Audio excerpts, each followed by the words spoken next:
So hello my dear students, कैसे हैं आप सभी। आशा करते हैं आप सभी बहुत अच्छे से होंगे। स्वागत है आप सभी का एक बार फिर से हमारे channel maths by Ashwin sir पर। और एक बार फिर से हम एक और नई वीडियो लेकर के आए अपने चैनल पर। मैथ्स से रिलेटेड जो क्लास 10th की रिवीजन 2025 यूपी बोर्ड एग्जाम चल रही, तो उसी से जो क्विक रिवीजन चल रहा हमारा, उसी से रिलेटेड एक वीडियो हम और लेकर के आए हैं। तो चलिए मैं स्टार्ट करते हैं आज का अपने वीडियो का पहला क्वेश्चन और इसको समझने का प्रयास करते हैं। और आज का हमारा पहला क्वेश्चन कुछ इस तरह से है। तो बढ़ते हैं अपने पहले क्वेश्चन की ओर से। और क्वेश्चन बोर्ड में हम देख पा रहे हैं लिखा हुआ है, तो इसको हम सॉल्व करेंगे और अच्छे समझाने का प्रयास करेंगे। चलिए बढ़ते हैं अपने क्वेश्चन की ओर। तो आज का हमारा पहला क्वेश्चन है, कह रहा है निम्नलिखित समीकरण युग्म को हल कीजिए। और ये बहुत ही अच्छा क्वेश्चन है। इस टाइप से क्वेश्चन आपसे लगातार बोर्ड एग्जाम में पूछे जाते हैं। क्वेश्चन दे रखा है 3/x + 2/y = 11 एंड 4/x - के 5/y = 7। तो इसको हम हल करना है। तो हम क्या करते हैं, इसको मान लेते हैं। माना, हमने मान लिया है, माना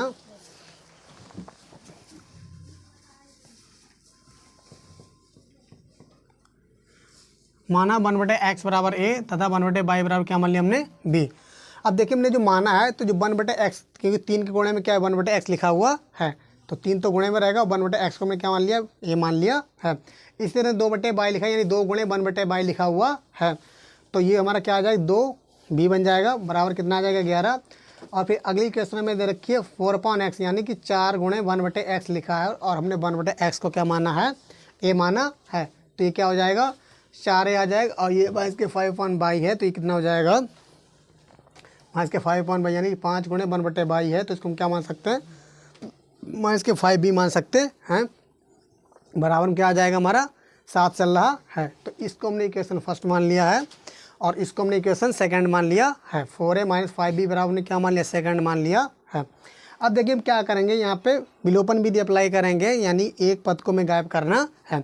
अगर हम a वाला पद गायब करते हैं तो इस वाली इक्वेशन में किससे गुणा कर देनी है, 4 से गुणा कर देनी है और इसमें 3 से गुणा कर देनी है। और फिर समीकरणों को आपस में घटा देना है, तो वहाँ से a वाला टर्म गायब हो जाएगा। अगर हम b वाला टर्म गायब करना चाह रहे हैं तो हम क्या करेंगे, इक्वेशन फर्स्ट में गुणा कर देंगे 5 से और इक्वेशन 2 में गुणा कर देंगे 2 से, और फिर समीकरणों को जोड़ देंगे। तो यहाँ पे ये प्लस का होगा, ये माइनस का कट जाएगा। तो सबसे आसान तरीका हमारा क्या है, समीकरण 1 में हमने गुणा कर दिए 5 से और समीकरण में गुणा कर दी 2 से, और दोनों समीकरणों को आपस में जोड़ दिया है। जब समीकरण 1 में हमने गुणा किया किससे, 5 से, तो कितने 5 × 15a हो जाएगा, ये 5 दूनी 10b हो जाएगा और ये 11 पंचे कितने 55 हो जाएंगे। इसी तरह समीकरण 2 में गुणा हुई किससे, हमारे पास 2 से गुणा तो 2 चौके 8 हो गया, ये 2 पंचे 10b आ गया, 2 सत्ते 14 बन गया है। अब देख पा रहे हैं हम यहाँ पे कि ये हमारा प्लस का 10b है, माइनस का 10b है, कि ये आपस में जोड़ा तो ये प्लस के थे, ये माइनस के, तो क्या हो जाए आपस में कट जाएंगे। और ये 15 और 8 कितने हो जाएंगे, 23a हो जाएंगे। 15 और 8 कितने हो जाएंगे, 23a हो जाएंगे। और यहाँ से हम देख पा रहे हैं ये कितना हो जाएगा, 5 4 9 5 1 6 69 हो जाएगा, यानी 69 हो जाए। 23a बराबर कितना आ जाए, 69 आ जाएगा। अब हम यहाँ से देख पा रहे हैं, अगर इसको काटते हैं तो 23 से कम 23 और 23 × 69 होते हैं, यानी a बराबर 3 निकल के आ गया है। तो a बराबर 3 समीकरण 1 में रखने पर, अब हमने समीकरण 1 में a बराबर 3 रख दिया कि यहाँ पर जो a का मान 3 है उस समीकरण 1 में रख दिया, कितना आ गया 3 × 3 प्लस 2b बराबर 11। तो ये तो 3 × 9 हो गया, ये 2b बराबर कितना आ गया 11। अब ये 2b ऐसा ही है, ये प्लस के 11, ये प्लस के 9 इधर आए, किसके माइनस के 9 हो जाएंगे। तो 2b बराबर कितना, 11 से 9 क्या गया, कितना आ गया 2। अब 2 से इसको काटें तो 2 एकम 2, यानी कि b बराबर आ गया हमारा 1। अब चूँकि हमने माना था a बराबर कितना निकल गया, 3 आया है, और a बराबर हमने माना क्या था, 1/x माना था, यानी कि 1/x बराबर हमने a माना था। तो यहाँ 1/x बराबर 3 निकल आ गया। अब अगर इसकी गुणा करेंगे तो यहाँ से हम देख पा रहे हैं किसी के बटे में कुछ नहीं दे रखा होता तो ऑलरेडी इसके नीचे 1 छिपा हुआ होता है। तो यहाँ 3 के बटे में कितना मान सकते हैं, 1 मान सकते हैं। और इसकी क्रॉस मल्टीप्लाई करेंगे तो ये कितना हो जाएगा, 1 एकम 1 हो जाएगा, ये 3x कितना हो जाएगा, यानी कि 3x बराबर कितना आ जाएगा, 1 आ जाएगा। और जो गुणे वाला कहाँ बटे में आ जाएगा, तो x बराबर कितना आ जाएगा, 1/3 आ जाएगा। इसी तरह से b बराबर हमारे पास कितना निकल गया है, 1 आया है। तो b का मान कितना हमारे पास है, b बराबर ने 1/y माना था, तो 1/y बराबर कितना है 1। अब इसकी गुणा करेंगे तो y की गुणा 1 करें, इसके नीचे ऑलरेडी 1 है हमारे पास। हमने आपको बोला कि जहाँ कुछ नहीं दे रखा तो वहाँ ऑलरेडी बटे में 1 दे रखा होता है। तो y की गुणा 1 से करें और ये 1 बन जाए, कितना बन जाएगा, 1 आ जाएगा। तो यानी कि x बराबर हमारा आ गया 1/3 और y बराबर आ गया 1। तो ये है हमारा आंसर। उम्मीद करते हैं समझ में आया होगा। बढ़ते हैं नेक्स्ट क्वेश्चन की ओर। और नेक्स्ट क्वेश्चन हमारा है, ये भी काफ़ी अच्छा क्वेश्चन है और इस टाइप का क्वेश्चन हम आपको एक प्रोवाइड करवा चुके हैं और ये भी अच्छा क्वेश्चन है। तो कह रहा 2 अंकों की एक संख्या में अंकों का योग 12 है, अंकों का स्थान बदल देने पर दी गई संख्या से 18 अधिक है। अगर पहले जो 2 अंकों की संख्या वो कितनी है हमारे पास, उसका योग कितना 12 है। अब अगर अंकों का स्थान बदल देने पर दी गई संख्या से 18 अधिक है तो संख्या ज्ञात कीजिए। तो हमें क्या करना है, पहले हमने मान लिया है, माना इकाई का अंक कितना हमारा x मान लिया तथा दहाई अंक हमने क्या मान लिया, y मान लिया है। अतः 2 अंकों की जो संख्या बनेगी, जो हमने इकाई अंक x माना तो x आ जाएगा, दहाई अंक हमने क्या माना y माना, तो कितना हो जाएगा, ये 2 अंकों की संख्या कितनी बन जाएगी, 10y + x बन जाएगी। अंक बदलने पर, अब हमने अंक क्या बदल दिया, अंक बदलने पर प्राप्त संख्या कितनी हो जाएगी हमारे पास, जो पहले इकाई अंक था उसको हमने क्या मान लिया, दहाई अंक मान लिया, और जो दहाई अंक था उसको हमने क्या मान लिया, इकाई अंक। तो अंक बदलने पर प्राप्त संख्या कितनी हो गई, 10x + y हो गई है। फिर प्रश्नानुसार हमें ये दे रखा है कि 2 अंकों की जो संख्या का योग है वो कितना है, 12 है। तो 2 अंक जो हमने मारे थे उनका अंकों की संख्याओं का योग कितना है, अंकों का योग कितना है, 12 है। यानी x + y बराबर कितना है, 12 है। और हमें ये भी दे रखा है कि अगर अब हमने जो संख्या पलट दी तो संख्या पलटने पर जो नई संख्या बनी है, जो नई संख्या कितनी है, 10x + y बनी है, वो पहली वाली संख्या से कितनी अधिक, पहली वाली संख्या 10y + x थी उससे कितनी अधिक है, 18 अधिक है।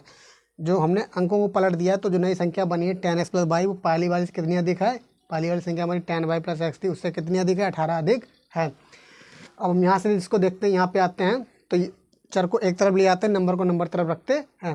तो 10x में से x चला गया, इतना ये प्लस का 10x, ये प्लस का x है, इधर जाए माइनस का x हो जाएगा।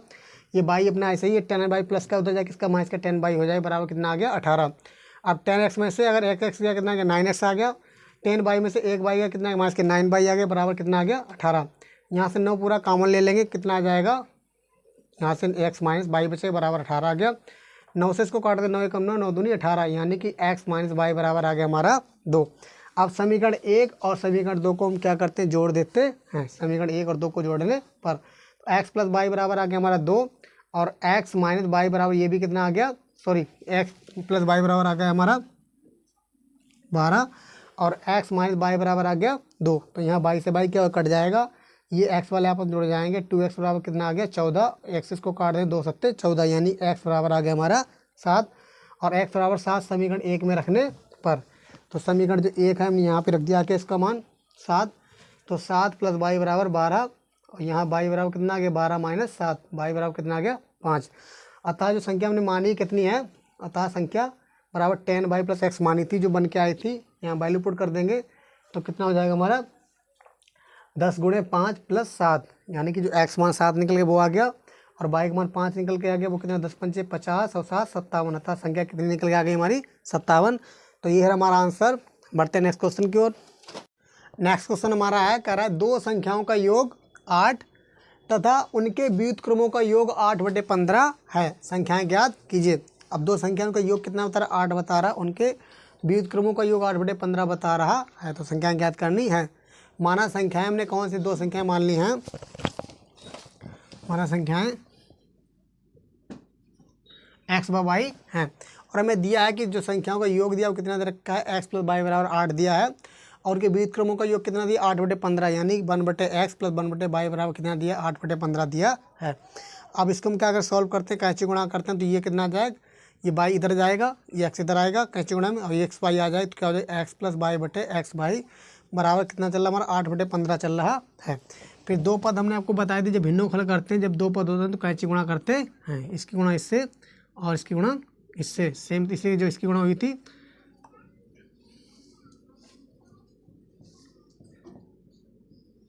इसकी गुणा इससे हो गई थी। तो हमने क्या किया है, x प्लस इसकी गुणा हो गई 15, गुणा में चला जाए x + y के, और ये 8x/y आ जाएगा। तो कितना हो जाएगा, 15 गुणा जब x से होगी ब्रैकेट में कितना 15x हो जाएगा, ये 15y हो जाएगा, बराबर कितना आ जाएगा, 8x/y। ये बन गई समीकरण हमारी सेकंड। अब हम देखते हैं यहाँ से 15 कॉमन मिल जा रहा है तो कितना आ जाएगा, x + y बराबर 8x/y है। और समीकरण 1 से जो हमारे पास x + y बराबर 8 दे रखा है वो हम यहाँ पे रख देंगे, तो कितना है 15 × 8 बराबर 8x/y। समीकरण x पहले से x + y बराबर 8 दे रखा है वो हम यहाँ पे पुट कर देंगे, तो कितना आ जाएगा 15 × 8 बराबर 8x/y। यहाँ 8 से 8 क्या हो जाएगा, कट जाएगा, तो 15 बराबर कितना आ गया x, बाई 15 बराबर एक्स बाई आ गया। ये समीकरण हमारी 3 बन गई है। अब हम देखते हैं एक फार्मूला हमारे पास, इसको ऐसे लिख सकते हैं generally from formula x minus by का जो स्क्वायर होता है उसको हम क्या लिखते हैं, एक्स प्लस बाई का स्क्वायर माइनस के 4x बाई लिखते हैं। अब जो एक्स इसका एक्स माइनस बाई का स्क्वायर है इस पर अंडर रूट चढ़ जाएगा, तो एक्स माइनस बाई बराबर कितना आ जाएगा, under root x plus by का स्क्वायर माइनस के 4x बाई, और यहाँ एक्स प्लस बाई कितना दे रखा हमें 8, यानी 8 का स्क्वायर और माइनस के 4x बाई कितना दे रखा है 4, और एक्स बाई कितना दे रखा है 15, तो 15 चौके 60, यानी 8 का वर्ग कितना हो गया 8 अट्ठे 64, और ये 15 चौके 60, और 64 में से 60 का कितना आ गया 4, और 4 का वर्गमूल करेंगे कितना बन जाएगा, निकल के आ जाएगा। वर्गमूल आप समझते हैं कि जो इसमें जोड़े बन जाते हैं, तो 4 को हम 2 गुणे 2 लिख सकते हैं। तो एक्स माइनस बाई बराबर आ गया हमारे पास प्लस माइनस के 2, और हमने क्या किया प्लस चिन्ह लेने पर, यहाँ पे प्लस चिन्ह ले सकते हैं, प्लस माइनस वो हमारी इच्छा पर डिपेंड करता है, हमने प्लस चिन्ह ले लिया है। प्लस चिन्ह लेने पर एक्स माइनस बाई बराबर कितना आ गया हमारा 2। अब हमें एक्स माइनस बाई बराबर जो 2 आ गया है, फिर हम क्या कर रहे हैं समीकरण 1 व 4 को जोड़ने पर, समीकरण 1 और 4 को हमने क्या कर दिया जोड़ने पर, जब जोड़ दिया तो समीकरण 1 हमारी है एक्स प्लस बाई बराबर 8 यहाँ से है, और 4 है हमारी एक्स माइनस बाई बराबर 2 यहाँ से, तो बाई से बाई क्या हो जाए कट जाएगी, प्लस का बाई माइनस का बाई कट जाएगा, तो 2x बराबर कितना आ गया 10, और 2 पंचे 10, यानी x बराबर आ गया हमारा 5।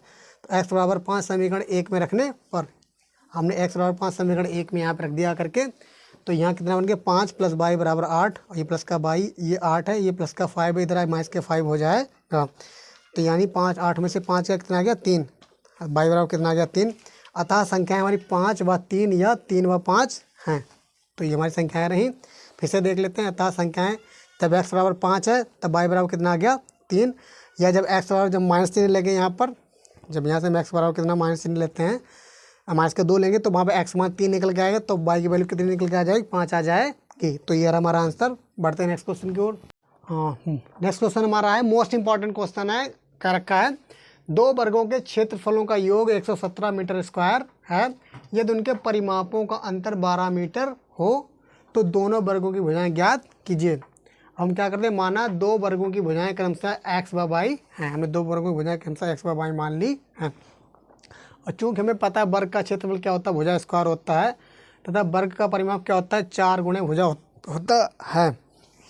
हमें दे रखा है प्रश्नानुसार क्या दिया है, दोनों वर्गों के क्षेत्रफलों का योग कितना दे रखा है, जो 2 वर्ग हैं उनके वर्गों के क्षेत्रफलों का योग कितना दे रखा है 117 दे रखा है, यानी पहले वर्ग का क्षेत्रफल कितना होगा एक्स स्क्वायर, दूसरे वर्ग का क्षेत्रफल क्या होगा वाई स्क्वायर, और उन दोनों का जो वर्गों के क्षेत्रफलों का योग है वो कितना दे रखा है हमें, वर्गों के 2 वर्ग हैं उनके क्षेत्रफलों का योग, यानी वर्ग का क्षेत्रफल क्या भुजा स्क्वायर होता है, यानी पहला एक्स स्क्वायर, फिर दूसरे वर्ग का क्षेत्रफल वाई स्क्वायर किसके बराबर होगा 117 के बराबर होगा।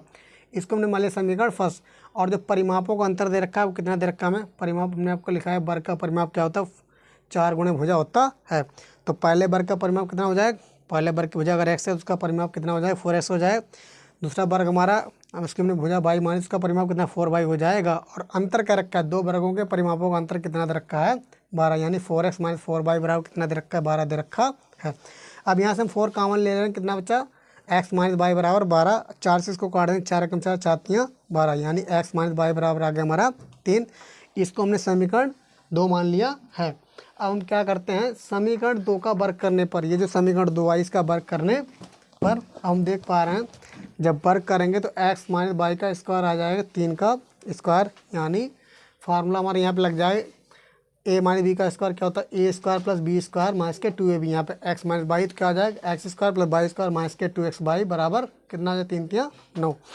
अब फिर हम देख पा रहे हैं यहाँ पे कि x square plus Y square बराबर कितना दे रखा है हमें 117 दे रखा है, तो जो पूरा x square plus Y square उसका मान कितना रख देंगे हम 117, और ये माइनस के 2x बाई बराबर 9 हमारा ऐसे चल रहा है, तो माइनस के 2x बाई ऐसे ही है, ये बराबर 9 है, ये प्लस के 117 इधर है माइनस के 117 हो जाएंगे। अब हम यहाँ से क्या करते हैं 117 में से अगर 9 हो जाएंगे तो माइनस के 108 आ जाएंगे, तो माइनस से माइनस पहले कैंसिल आउट हो जाएगा, और 2 से इसको काट सकते हैं 2 पंचे 10 2 चौके 8, यानी x बाई बराबर आ गया हमारा 54। ये इक्वेशन बन गई हमारी थर्ड। अब फिर हमारे एक और फॉर्मूला इसको हम अप्लाई कर सकते हैं, जो a प्लस बी का होल स्क्वायर होता है, क्या कर सकते हैं हम a प्लस बी का होल स्क्वायर क्या होता है a square plus B square plus के 2ab होता है, और यहाँ X square plus Y square को हमने एक ब्रैकेट बंद कर लिया, और चूँकि X square plus Y square बराबर हमारा कितना 117 है, तो ये तो 117 इसका मान पूरा आ जाएगा, ये 2, और एक्स बाई का मान कितना दे रखा है हमें 54 दे रखा है, यानी 54 दूनी 108, तो 117 प्लस 108 कितना हो जाएगा, 225 हो जाएगा। और ये एक्स प्लस वाई का स्क्वायर इस पे आएगा तो कितना आ जाएगा, अंडर रूट 225 आ जाएगा। यानी एक्स प्लस वाई बराबर प्लस माइनस के कितने आ जाएंगे हमारे, एक्स प्लस जो वाई बराबर है वो हमारे प्लस माइनस के 15 आ जाएंगे। अब हमने क्या किया, यहाँ पे एक्स प्लस वाई बराबर जो प्लस माइनस के 15 आए हैं, तो प्लस चिन्ह लेने पर, पॉजिटिव चिन्ह लेने पर, तो एक्स प्लस वाई बराबर हमने कितना ले लिया है, 15 ले लिया है। अब देखो इसको हमने समीकरण कितने मान लिए,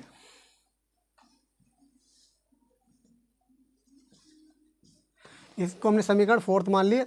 अब यहाँ से हम देख पा रहे हैं एक्स माइनस वाई बराबर 3 है और यहाँ से एक्स प्लस वाई बराबर 15, तो समीकरण 3 बस समीकरण 4 को जोड़ने पर एक्स माइनस वाई बराबर 3 दे रखा है और एक्स प्लस वाई बराबर 15 दे रखा है। तो यहाँ बाई से बाई क्या हो जाए, कट जाएगा, तो 2x बराबर कितना आ गया, 15 3 18, और इसको हम काट देंगे 2 ने 18, यानी एक्स बराबर आ गया हमारा 9। अब एक्स का मान समीकरण हम जिस चाहे समीकरण चाहें तो हम फर्स्ट में रख सकते हैं, 2 में रख सकते हैं, 3 कहीं पे रख सकते हैं, वहाँ से वाई का मान निकाल सकते हैं। तो एक्स का मान हमने समीकरण 2 में रख दिया कि यहाँ से एक्स बराबर जो 9 है हमने यहाँ पर रख दिया, कितना 9 यहाँ पर रख दिया, तो कितना 9 माइनस वाई बराबर 3, ये माइनस का वाई है, ये प्लस के 9 इधर आएंगे, किसके माइनस के 9 हो जाएंगे, 9 से 3 जाएंगे, कितने आ गए माइनस के 6, तो माइनस से माइनस कट गया, तो वाई बराबर कितना आ गया 6। अतः दोनों वर्गों की भुजाएं कितनी आ गई, जो पहले वर्ग की भुजा हमने एक्स मानी वो कितना आ गया 9, और दूसरे वर्ग की भुजा कितनी आ गई 6। तो ये रहा हमारा आंसर, और मिलते हैं अपने नेक्स्ट वीडियोज़ में। और अभी तक अगर आपने चैनल को लाइक और सब्सक्राइब नहीं किया तो ज़रूर से शेयर कीजिएगा अपने सभी दोस्तों को, चैनल को सब्सक्राइब कीजिएगा, और आपका सपोर्ट हमारे लिए बहुत है, आगे सपोर्ट करते रहिएगा। आज के लिए बस इतना ही। जय हिंद, वंदे मातरम।